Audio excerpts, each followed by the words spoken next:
ओडिशा के बालासोर रेल हादसे के बाद दर्दनाक तस्वीरें सामने आईं जिन्होंने पूरे देश को झकझोर कर रख दिया। इस हादसे को देख पूरा देश भावुक था। हादसे के बाद जब पटरियों की मरम्मत का काम पूरा हुआ तो रेल मंत्री अश्विनी वैष्णव भी खुद को भावुक होने से नहीं रोक पाए। पटरियों के ठीक होने की जानकारी देने के लिए जैसे ही रेल मंत्री मीडिया से बातचीत करने लगे, तभी उनकी आवाज में नरमी आ गई और वो भावुक हो उठे। भारी गले से उन्होंने रिस्टोरेशन को लेकर जानकारी साझा की। 3 गाड़ियां जा चुकी है। टोटल रात में करीब 7 गाड़ियां प्लान्ड है और एकदम नॉर्मलाइजेशन की तरफ ले जाना है। और बहुत ही संवेदना के साथ जिन परिवारों के मेंबर्स खो गए, उनको किसी न किसी जल्दी से जल्दी उनके पास उनके परिवारजन पहुंचे। ये हमारा दायित्व भी खत्म नहीं हुआ है। अच्छा, अंडर कंस्ट्रक्शन था।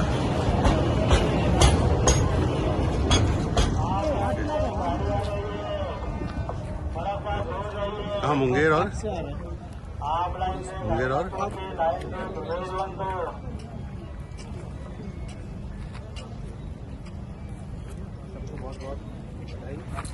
बहुत अच्छा काम किया सबने, पूरी टीम ने। सबको भारत माता की, भारत माता की, वंदे वंदे। बहुत बहुत धन्यवाद साथियों।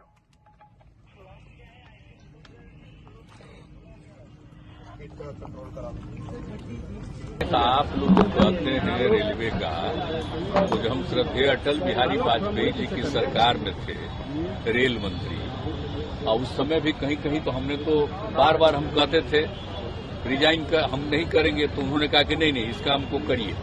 और जब यूपी में तो यहीं पर हो गया था बहुत ज्यादा, वेस्ट बंगाल में बहुत बड़े पैमाने पर, आप समझ लीजिए 1999 में जब हम थे, हाँ, तो वो हम थे रेल मंत्री ही, और वो एक्सीडेंट वहां हो गया था। वहां जा करके देखे और जब लोगों के मृतक लोगों को देखे, हमको इतनी तकलीफ हुई। और वहां से जब हम आए, हमने रास्ते में भी कहा और श्रद्धेय अटल जी को, प्रधानमंत्री जी को हमने कहा कि भाई हम रिजाइन करते हैं, ये ठीक नहीं है। तो उन्होंने उसको एक्सेप्ट नहीं किया। लेकिन बाद में हम फिर गए और हमने कहा कि सर मेरे इस्तीफे को दोबारा हमने दिया, स्वीकार किया जाए, नहीं तो हमको बहुत तकलीफ है। इतनी बड़ी दुर्घटना घटी है, ये हमको अच्छा नहीं लग रहा है। और तुरंत चुनाव वगैरह भी होने वाला है, तो हमको जाएंगे, हमको बड़ा खराब लगेगा, इसलिए कृपा करके हमको छोड़ दीजिए। तो वो फिर हमको स्वीकार कर लिए और हमने वो रिजाइन किया। बाद में तो और भी हुआ। फिर इसके बाद में जब हमको फिर किए, तो हमने उसी समय रेलवे के लिए ये तय किया कि सर अगर हमको दोबारा बना रहे हैं, बाद में हम आए उसके 1.5 महीना के बाद, 1.5 साल के बाद, तो जो तय किया गया कि जो चीज सब रेलवे के बारे में जो हुआ उसको स्वीकार किया गया, और वही काम जो प्रारंभ हुआ उसके चलते रेलवे की स्थिति बेहतर हुई। और उसके बाद फिर नई सरकार भी आई, तो उन लोगों ने भी इस काम को किया, तो हुआ है। लेकिन अब ये कैसे एक्सीडेंट हो गया है, इसको तो देखना चाहिए ना। और पहले आप जानते हैं रेल का जो डिपार्टमेंट होता था उसका बजट पेश होता था अलग से, आप जानते हैं ना। और सारे लोग, आपको नहीं मालूम है, पूरे लोकसभा में और राज्यसभा में सबसे ज्यादा लोग उसी के बारे में कहते थे। और जब हमको फिर मंत्री बने, तो हमने सारे लोगों को, जितने एमपी और इसके होते थे लोकसभा राज्यसभा, सबकी बात सुनते थे और उनके इलाके में 6 महीने में एक काम जरूर करवाते थे। तो इसलिए सब लोग होता था, सब लोगों की बात थी। और अब बाद में सोच लीजिए, उसका आज बजट पेश होता था। जब बजट पेश होता था, सबसे पहले वो इतना ज्यादा आकर्षित, आप जानते हैं जो हम रेल मंत्री थे, पूरी रात चलती रहती थी हाउस, 7 बजे सुबह जाकर के बंद होता था, और अगले दिन का समझ लीजिए हम लोग करते रहते। लेकिन अब नई सरकार आई है, उसने बजट को ही खत्म कर दिया। तो इन लोगों को कोई सेंस है जी? आज जो है प्रधानमंत्री, उनको सोचना चाहिए ना कि उनके राज्य में कितना विकास के लिए गए, कितना काम किया। इन सब चीजों को तो यादें नहीं रखेंगे। तो छोड़िए ना, हमको उन सब की बात नहीं है, लेकिन मुझे बड़ी तकलीफ हुई। और मेरे कार्यकाल में जब हुआ तो आप समझ लीजिए रिजाइन करने वाले बहुत कम, 1-2 लोग थे, और हमने कहा कि हम किसी कीमत पर, और उसके बाद में सब चीज को कितना संभाला।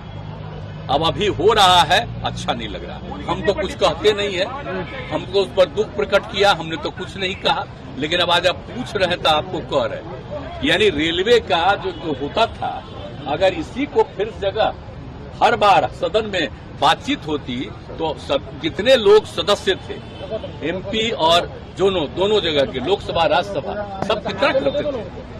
और आप जानते हैं कि किस तरह से लोगों के बीच में सारी बातों को रखी जाती थी और कितना अलग मिल करके सारा बात होता था। तब आजकल तो ऐसा कर दिया है कि अब तो बिल्कुल अलग हो गया। रेल मंत्री को इस्तीफा देना चाहिए। ये हम किसी के बारे में कुछ कहने वाले नहीं। अपनी बात तो बताइए ना। ये तो हम अपनी बात बता दिए आपको।